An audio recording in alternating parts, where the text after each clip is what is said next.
Sebuah rekaman ramai dibicarakan warganet di media sosial Telegram pada Selasa 17 September 2024. Dalam rekaman tersebut memperlihatkan situasi di kawasan desa Vodianoye setelah perang yang berlangsung antara Rusia dan Ukraina.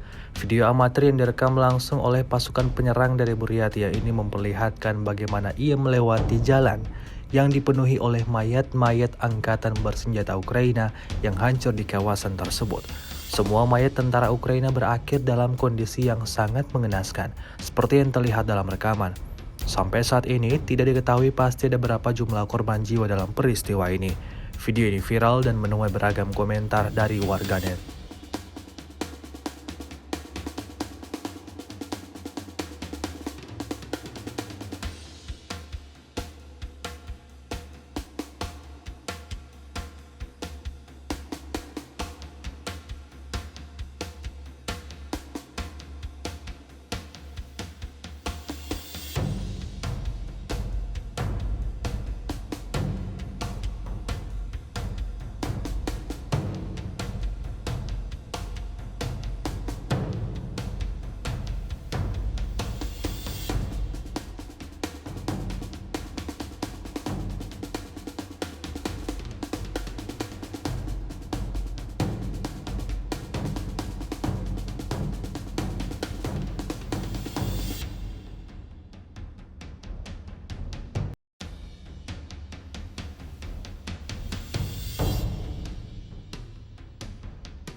Download Tribun X sekarang, menghadirkan lokal menjadi Indonesia.